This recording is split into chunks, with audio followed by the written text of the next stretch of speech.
नमस्कार students, reading capital academy आपका स्वागत है। मित्रों, आज हम संविधान के महत्वपूर्ण प्रश्नों का अध्ययन करेंगे। हम भाग 4 तक पढ़ चुके हैं। आज हम 5वां खंड लेके आए हैं। पहला क्वेश्चन है, संविधान निर्वाती सभा में उद्देश्य प्रस्ताव किसके द्वारा पेश किया गया था? तो संविधान सभा में उद्देश्य प्रस्ताव जवाहरलाल नेहरू के द्वारा पेश किया गया था। जवाहरलाल नेहरू ने संविधान सभा में उद्देश्य प्रस्ताव पेश किया था। क्वेश्चन 2, संविधान सभा में उद्देश्य प्रस्ताव प्रस्तुत किया गया था किस तिथि को? तो मित्रों, 13 दिसंबर 1946 को जवाहरलाल नेहरू के द्वारा संविधान सभा में उद्देश्य प्रस्ताव पेश किया गया था। यही उद्देश्य प्रस्ताव कुछ संशोधन के द्वारा प्रीएम्बल या प्रस्तावना के रूप में स्थापित किया गया था। क्वेश्चन 3, संविधान निर्वाती सभा के परामर्शदाता कौन थे? BN. Rao, doctor BN. Rao परामर्श समिति या सलाहकार समिति के अध्यक्ष थे। क्वेश्चन 4, प्रारूप समिति के अध्यक्ष कौन थे? तो डॉक्टर भीमराव अम्बेडकर प्रारूप समिति के अध्यक्ष थे। प्रारूप समिति में कुल 7 सदस्य थे। ठीक है स्टूडेंट्स। नेक्स्ट, संविधान कब पारित किया गया था? संविधान को 26 नवंबर 1949 को पारित किया गया था। 26 नवंबर को ही अंगीकृत, अधिनियमित और आत्मान्वित किया गया था। इसलिए 26 नवंबर को संविधान दिवस मनाया जाता है। क्वेश्चन 7, संविधान आत्मा है। प्रस्तावना को संवैधानिक आत्मा कहा जाता है। प्रस्तावना या उद्देश्य का संवैधानिक आत्मा माना जाता है। यह भारत के संविधान का राज्य दर्शन है। क्वेश्चन 7, 42वें संविधान संशोधन द्वारा प्रस्तावना क्या जोड़ा गया था? 42वें संविधान संशोधन द्वारा 1976 किया गया था और इसमें प्रस्तावना में समाजवादी, पंथ और अखंडता शब्द जोड़ा गया था।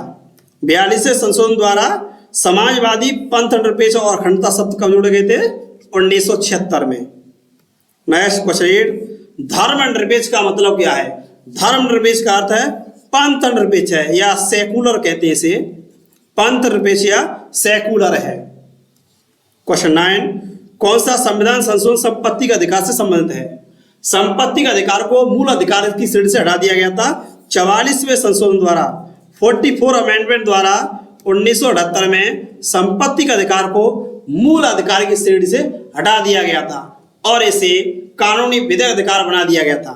52वां संशोधन देखा जाए तो ये दल बदल से संबंधित है। दल बदल से संबंधित है 52 अमेंडमेंट। 21वें संशोधन द्वारा सिंधी भाषा को जोड़ा गया था।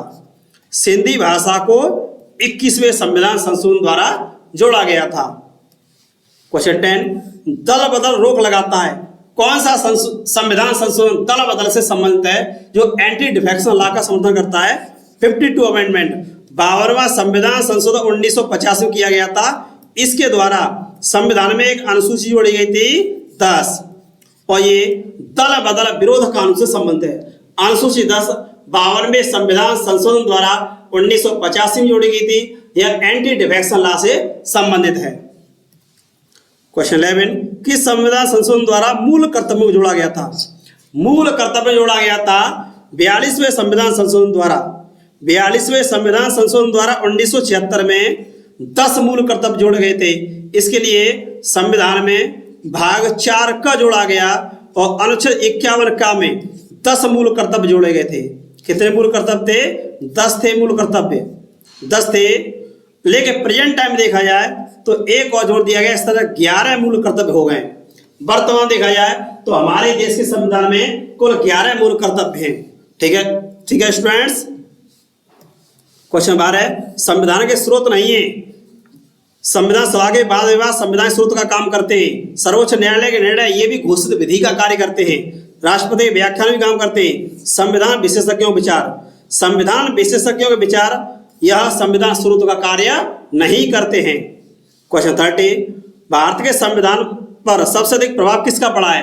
भारत के संविधान पर सबसे ज्यादा प्रभाव 1935 के अधिनियम का पड़ा है, क्योंकि 1935 के अधिनियम में संघीय प्रणाली और संघीय न्यायालय की व्यवस्था की गई थी। अन्य मूल अधिकार भी शामिल थे, हालांकि इसमें प्रस्तावना नहीं थी।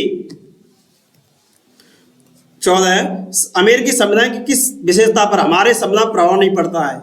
संघीय व्यवस्था पड़ा है, कुछ प्रभाव, मूल अधिकार पड़ा है, न्याय प्रणाली पड़ा है, लेकिन इसमें शक्ति पृथक्करण का प्रभाव बिल्कुल नहीं है। शक्ति पृथक्करण का सिद्धांत अध्यक्षीय शासन प्रणाली में पाया जाता है। अध्यक्षीय प्रणाली में शक्ति पृथक्करण का सिद्धांत अपनाया जाता है। इसमें विधायिका, कार्यपालिका, न्यायपालिका तीनों स्वतंत्र रूप से कार्य करती हैं। लेकिन भारत में संसदीय प्रणाली है, तो भारत में देखा जाए यहाँ उत्तरदायित्व पाया जाता है, यहाँ उत्तरदायित्व है। संसदीय प्रणाली में क्या पाया जाता है? उत्तरदायित्व।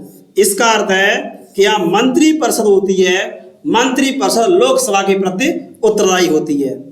क्वेश्चन 15, हमारे संविधान में समवर्ती सूची का विचार किस संविधान से ग्रहण किया गया है? समवर्ती सूची, ऑस्ट्रेलिया से समवर्ती सूची का विचार शामिल किया गया है और समवर्ती सूची में 52 सब्जेक्ट्स हैं। समवर्ती सूची में 52 विषय शामिल है। ऑस्ट्रेलिया से समवर्ती सूची का विचार लिया गया है।